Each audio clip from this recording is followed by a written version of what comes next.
choice here because this discussion between the Sion and the Rumble it gains more priority here. Like Sion looks so good, not only because the Trundle proposition, but Ambessa is banned, and Ambessa has been the go-to, answer into the Sion. So that puts a lot of pressure here on first pick Sion if CFO don't ban it. The problem for me is if they don't first pick it, then I mean, if Rest picks that up and they get something else, because like you leave Wukong up, I imagine Wukong would also be very high priority. If you are banning Ambessa right now, you got to first pick the Sion, even though they can Trundle you. I think you still do it.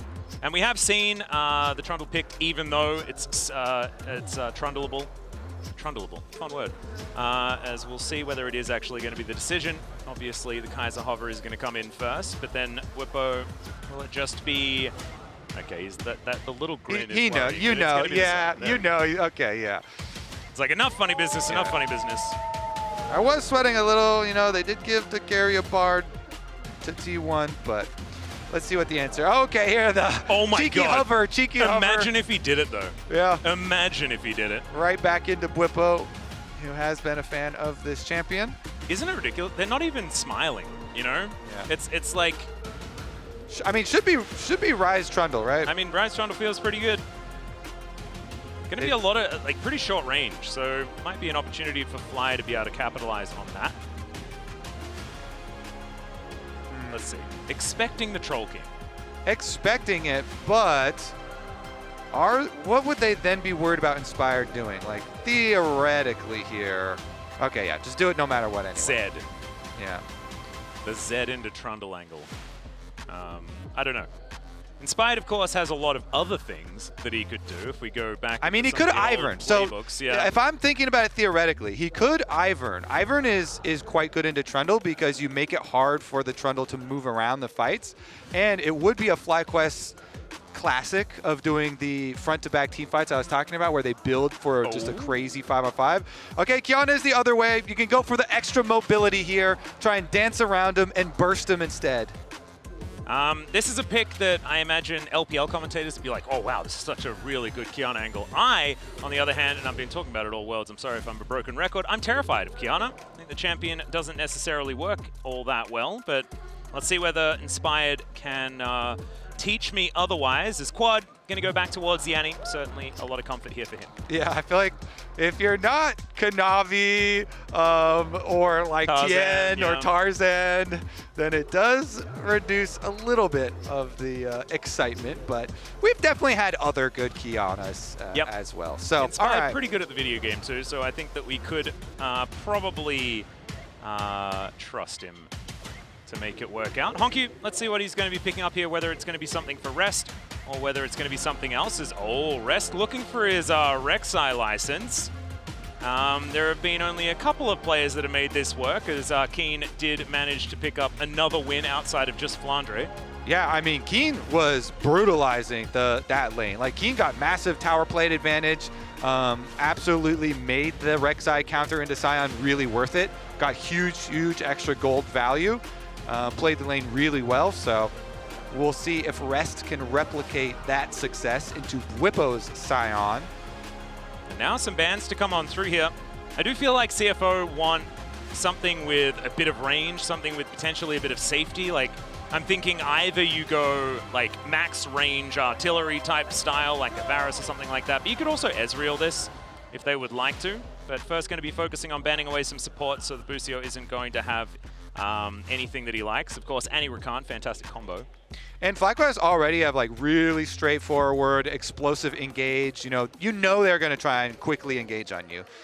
So the other possibilities of counter engage for CFO are things that you also have to worry about. But the Kaisa possibilities no longer here. FlyQuest will deny at least that from Doggo bottom lane. Maybe they were thinking like a Kaisa Nautilus or something was going to show up. Kaisa would also actually work out for FlyQuest here, actually, if they did manage to get their hands on it, because they don't necessarily have the most magic damage with this composition, and Qiyana does have a fair bit of damage herself. Does make you less incentivized to build armor if you're going the full hybrid build, but the Ezreal actually going to be banned on CFO's side. So maybe my manifestation has actually turned into champions that are going to get banned rather than what's actually going to get picked up. As FlyQuest with Braum takeaway is going to get rid of that one. So Doggo, what's it going to be? I expect he's going to lock in an AD carry here. Yeah, and then you're looking at the engaged supports like Rel. You know, some of them have been whittled down here. Rel looks pretty good because there's no more Braum or Alistar or Rakan. So we'll see. Maybe Bard counter engages as well. Extra safety there if you don't want to like pick a Xayah or something. But oh, Neeko's still up.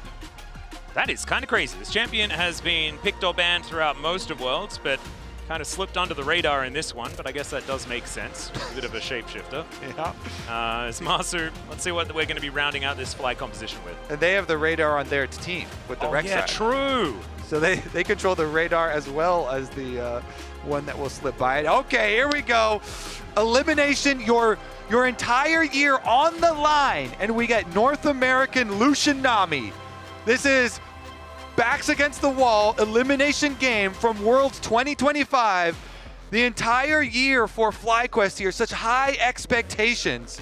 They are going heavy engage, and they are going Lucian, Nami, must win into CFO. There is so much follow-up as well from all of like the CC that can land, right? You get an unstoppable onslaught, supreme display of talent, Tibbers, wave, everything Doggo comes Draven! in. It's Doggo's Draven, okay! Oh no, if I'm Busio right here, I'm like, oh, Nami, Lucian, this is such a powerful lane, they're gonna be great. And then you see the Draven, like, those axes, even at feels level 2, take half of your health bar. Yeah, Doggo Draven is fearsome. All right. Well, it's probably going to be a lane swap again. And that makes me feel even more worried because we saw what he did there on the top side of the map. We'll see whether it can be another early cash in here for Doggo. As CFO, they are not messing around. They want to finish this up 2-0 so they can focus on the best of 5s. Oh man, so much extra pressure too on the scouting for level 1 to play the guessing game of who is going to go top, and are you going to guess that they're guessing that you're going to implement the lane swap? Yeah, how far deep do you go on guessing if the guessing is guessing? Plus, then Kaiwing, don't go top before 4 minutes. Do not get detected. He may have had some discussions with the coaching staff in between the series, so I think that one will be shored up, and that's if indeed we do get a lane swap scenario. It could just be that they're willing to go toe-to-toe and see whether they can win out in the early stages of the laning phase. But I kind of like FlyQuest composition a little bit more than last time around. I think I can see where the damage is going to come from late game. I can see that there's 3 threats that are legitimately terrifying on this squad, and then a lot of CC to back it up. And here we are onto the Rift for game number 2. Fly desperately trying to stay alive here at Worlds 2025. CFO looking to knock them out right here, right now. And the lane that might determine it could very well be that mid lane. 18-year-old HongQ, massive year for him, so much hype behind him, and you can see the progression from him over every international event that CFO have been to this year. Meanwhile, Quad really had some really bad plays, honestly. I'm just gonna, in the previous game. I was waiting for you to sugarcoat it. And I was thinking about it, and it was just bad. But we'll see if they can clean it up here. Doggo is deep. Doggo's behind enemy lines. The axes are spinning as the Blooming Burst comes on down. This is a flash, definitely. Does have a blast cone there as the rest of CFO. I mean, if you knew that they were looking to get as much information as possible, maybe you weren't expecting all of CFO to just be hanging out here in the jungle. But now, Busio's coming back to lane with 1 potion. Does have, of course, the ebb and flow, so he's going to be able to heal himself back up again, but that's going to eat through a lot of his mana at this stage of the game. And it's just what you want to do when you have a Draven lane for bottom side. You want to split jungle pressure. That's the huge reward here. They're trying to go for invade and splitting jungle, all for Doggo and Kaiwing here. You want to isolate this lane especially with the early damage that you were talking about, burning through both of Busio's potions and summoner spells already. This is just set up so tremendously well for CFO and their bottom side of the map to snowball here. Inspired on the Qiyana, is he just going to accept the split map here and just say, Massu and Busio, you just have to defend for yourselves? And right now, they do have a lot of vision around this area, so no dive is going to come in. But as you say, it's not about the dive. It's about just making sure that this 2v2 will always exist without CFO needing to worry about any sort of Qiyana making her way down. Yeah. It looks like it's going to remain the case here as Doggo and Kaiwing continuing to lay down the pressure. Inspired now on those Raptors and is at a decent clip as far as clearing out the jungle. Yeah, and you kind of just have to accept it because it is a Trundle. So Trundle is king in the early stages. Both those junglers, though, have really dominated their regional leagues. As you can see, JunJia, we talked about him, 7 in a row. And Inspired, I mean, he's been talked about as the Western GOAT for a really long time, and I think he's had a decent Worlds as well. I don't think it's necessarily going to be on him, right? But certainly they need to come together, and we'll see whether they can utilize some of the aggression from Inspired to make things happen. Because Qiyana, if she's going to work, she needs to do stuff. You know, you need to get that ball rolling. As Ardent Blaze, with a little bit of a double tap there, is going to soften up Doggo momentarily. But JunJia still here towards the bottom side after taking down that crab. And it's always interesting, too, with split maps. Okay, HongQ's going to roam over really early. Oh, dear. Inspired's here. They know that this is a possibility. They're going to try and counter. You can see they can actually see the Ryze as well as the bubble is going to go wide. CFO, I don't think this is a dive angle, as they did want to utilize some of the cannon tech, but it's not quite going to work out. Inspired, good defensive play to make sure that his bottom lane stays alive. But as you can see, as far as the CS numbers, it's almost 2 waves that Doggo has in advantage. As now you can see Rest actually going very aggressive onto Bwipo. The Soul Furnace is going to be there, but not for too much more than just keeping himself alive. Yeah, Rek'Sai sustain, really advantageous up there in the isolated lane. Ooh, Tangle Bob's going to miss. Probably keeping Massu alive there, as we can see. Doggo not off to as good a start as he got last time around. His squad taking a lot of damage here from HongQ. Landing that last Q was actually a big deal, as level 6 is ticked over here for Quad. And CFO, I feel, just riding the tempo of their victory in the last game. They're going to try and spill their advantage over the top lane and go for a dive possibility here. HongQ helping with the invade. JunJia at least going to steal away Gromp. Just get guaranteed value there. Yeah, Pillar goes down. Inspired trying to dance his way out of here.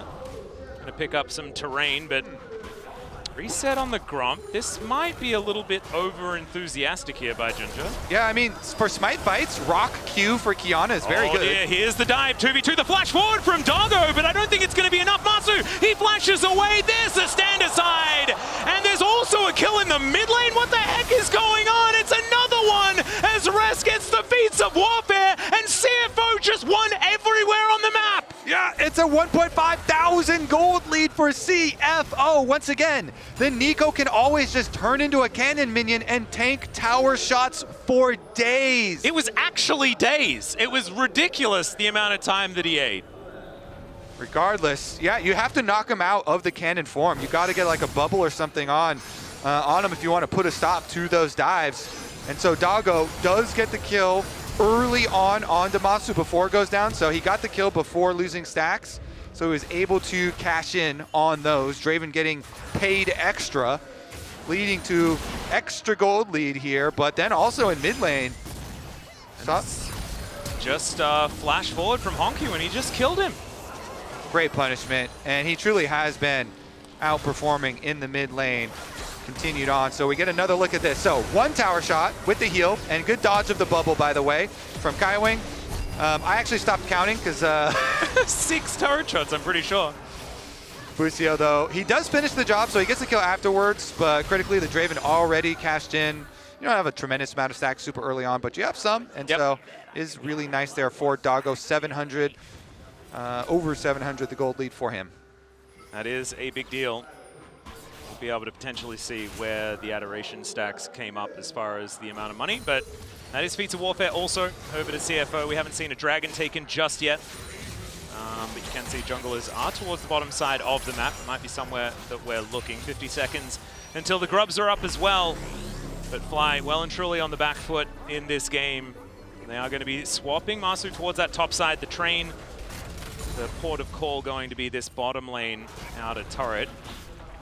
So CFO winning every single lane in this game and affords them the luxury of controlling the early game map as well. So constantly having priority there to move in and make the extra move on FlyQuest. We'll see how this continues towards grubs. We're approaching the 8-minute marks here.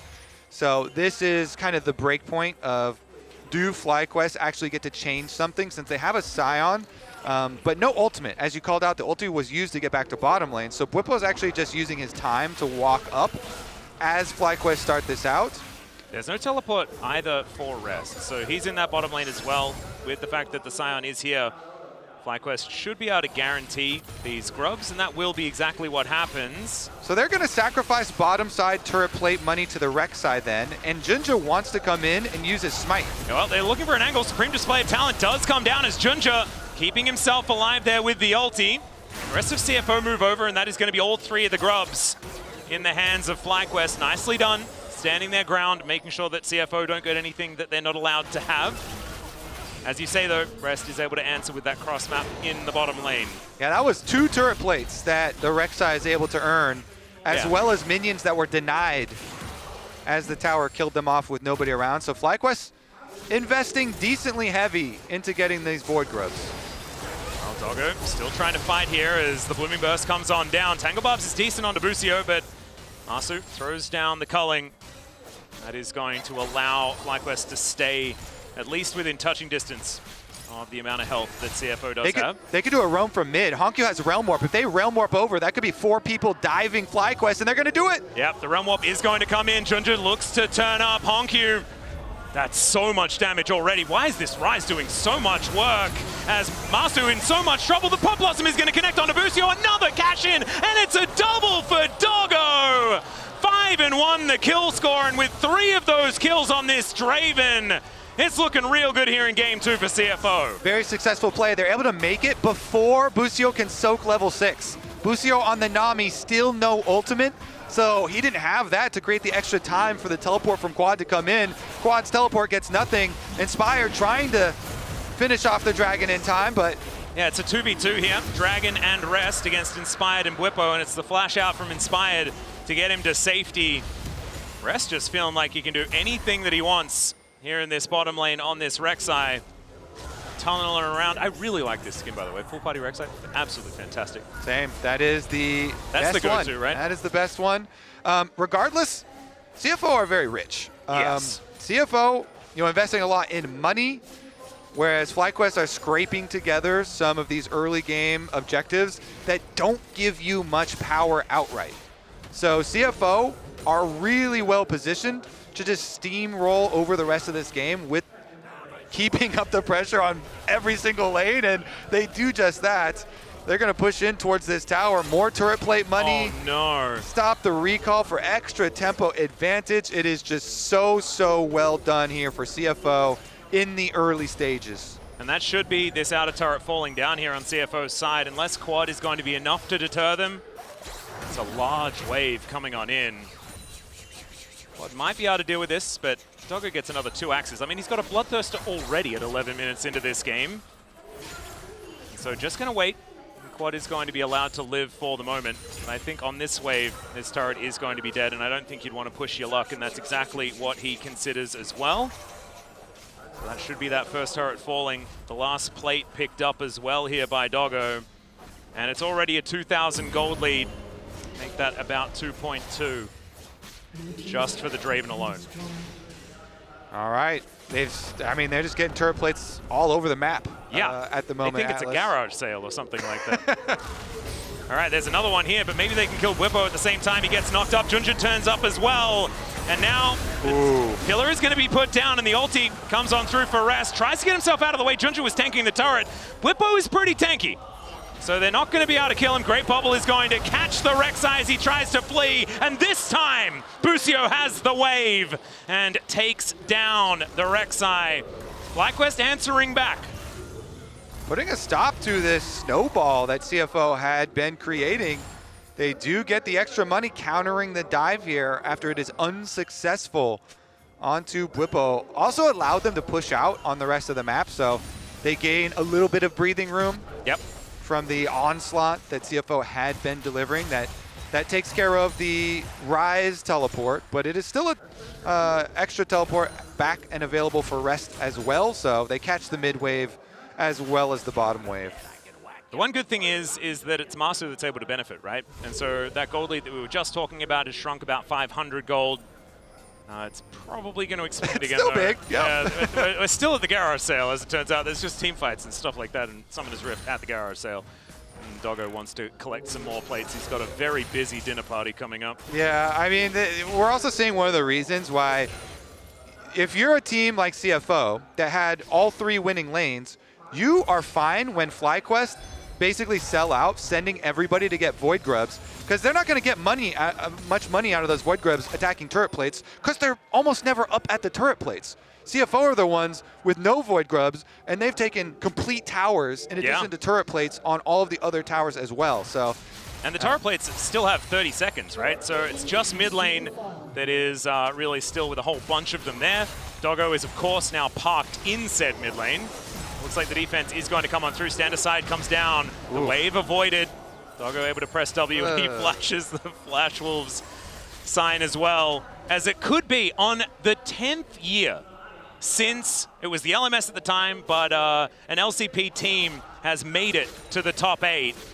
It could be CFO making it back. It would be such a huge thing, because in that year, it was AHQ and Flash Wolves. They were both there, as the culling is going to come on through here. Now with no turret plates, this turret is under a lot more threat, and especially with a big old Draven there, they will be able to take that one down. Second turret here for CFO as they keep this snowball a-rolling. Bwipo, in a little trouble. You can see Rest looking worse for wear as well. And the defense going to continue as Bwipo is just clearing out all of these holes that this Rek'Sai is digging. Yeah.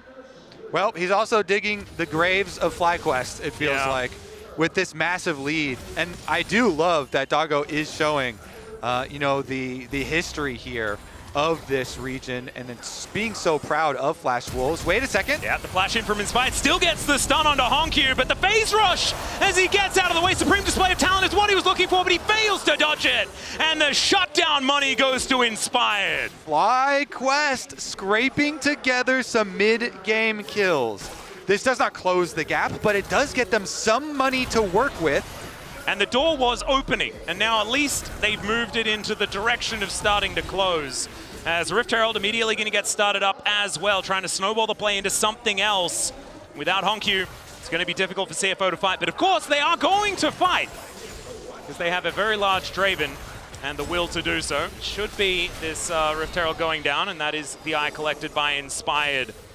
So there we go, the pendulum swings once again, now back towards FlyQuest. CFO, I feel like they are just, they know what this comp wants to do, right? They are playing with so much gusto. Everything needs to be, we're moving into the enemy jungle, we're ready to dive, we're ready to try and get kills. Understanding the longevity of the comp isn't necessarily what they're thinking about, as that is going to be JunJia, able to even out these dragons. This is, you're in a turret, that is so much money. Over to CFO, it's a Cloud Soul this game as well, we love to see that. FlyQuest unable to defend, I'll just leave Bwipo to deal with the rest of these minions. Yep, CFO keeping up the pressure.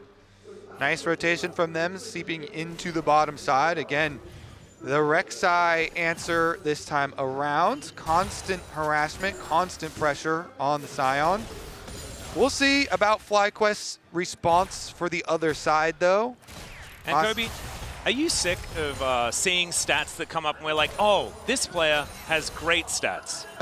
I'm kind of sick of that. You want some bad ones? Like, because we get JunJia is like 19 and 5 on Trundle. Man, he's so good at Trundle. How about this one?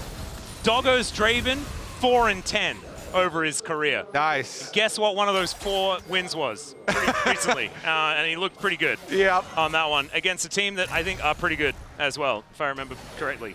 from my job. Yeah, he did get that win over T1 with the Draven, and it was in spectacular fashion. It was? Solo killing multiple people in that game.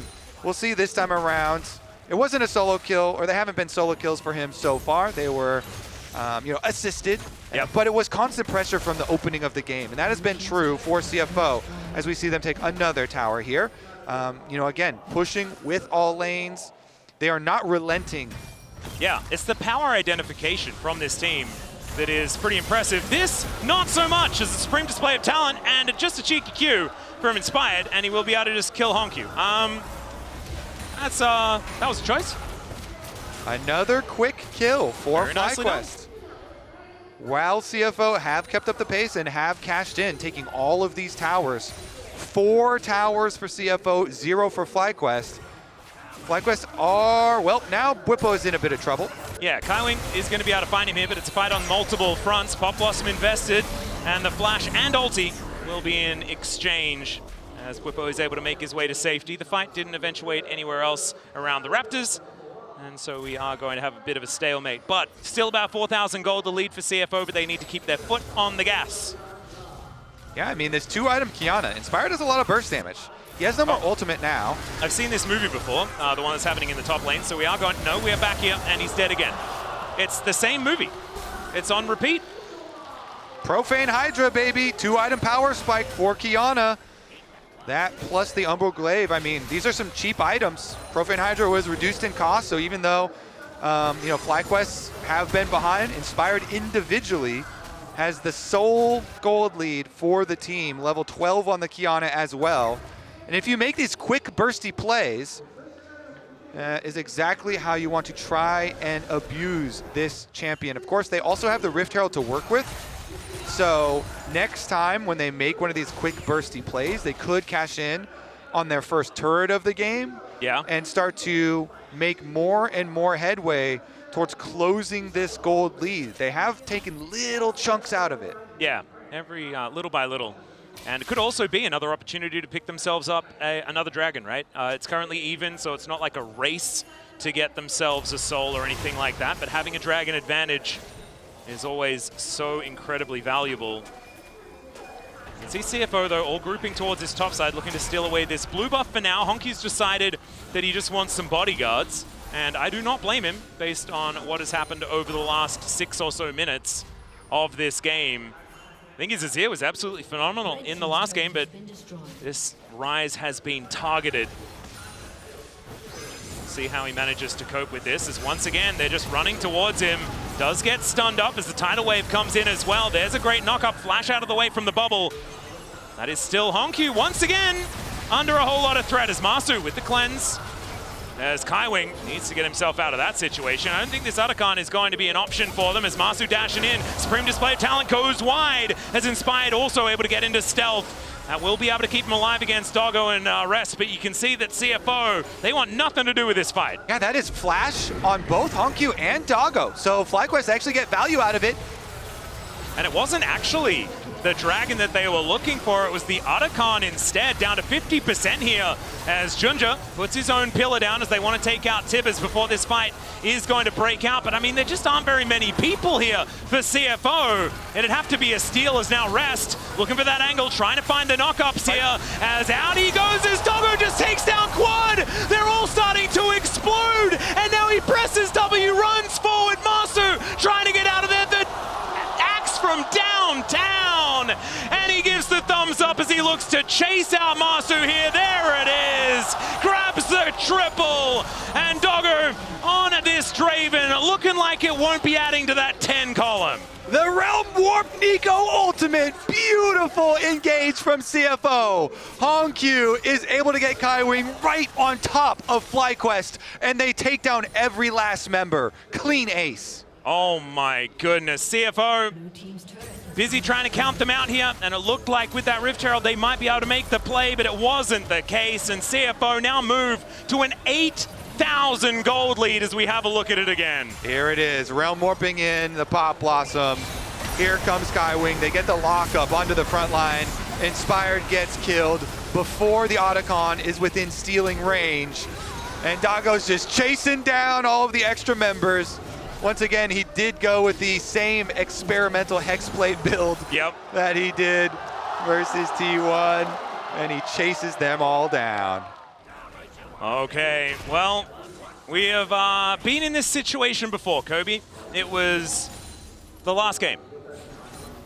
This is CFO with a huge advantage here. 7.5 thousand gold. They're going to grab themselves this next dragon as well as HongQ. Going to try and get some revenge here as Inspired is lying in wait. Looks like HongQ's not going to be pushing too far forward. That's a lot of gold there for that Draven. Now with a 4.5 thousand individual lead and the most money in the game.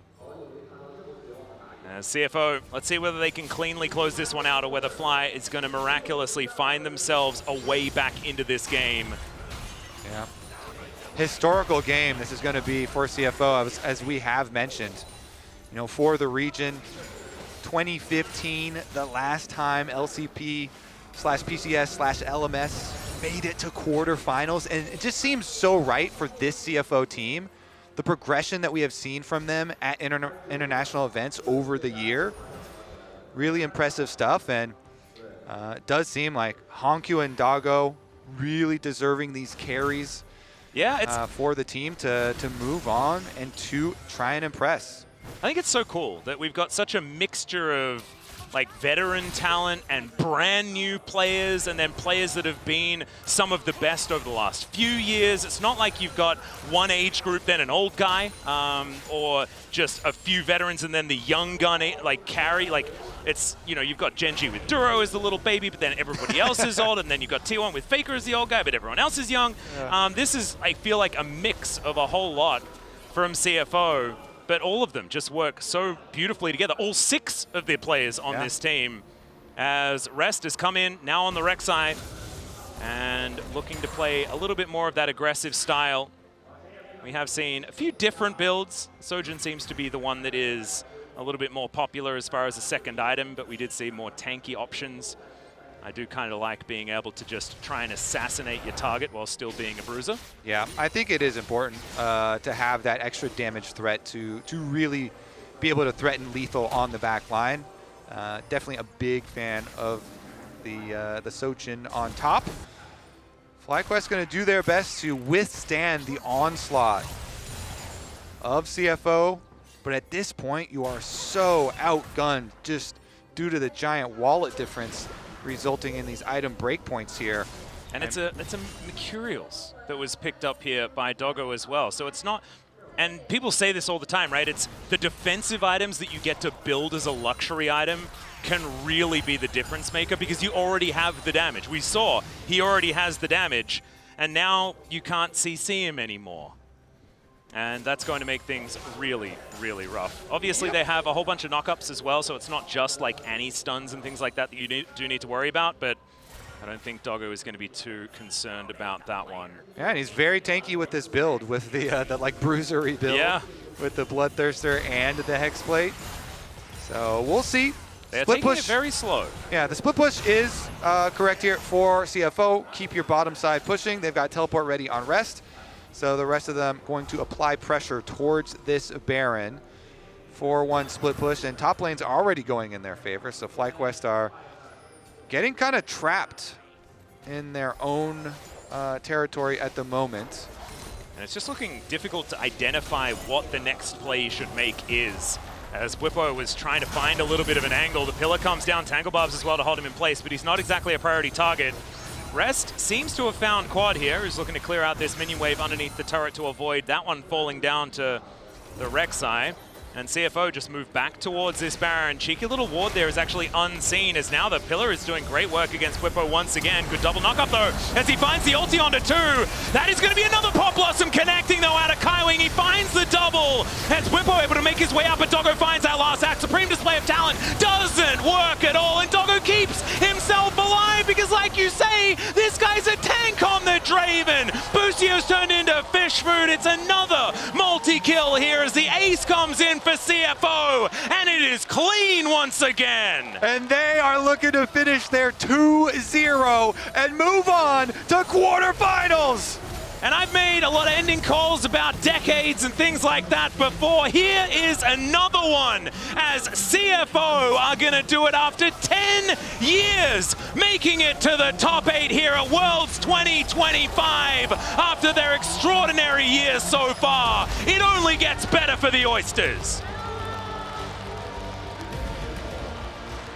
And look at that. Deserved celebration. Smiles all around. This team has been an absolute breath of fresh air, and now it's with some trepidation that we throw it back to the analysts.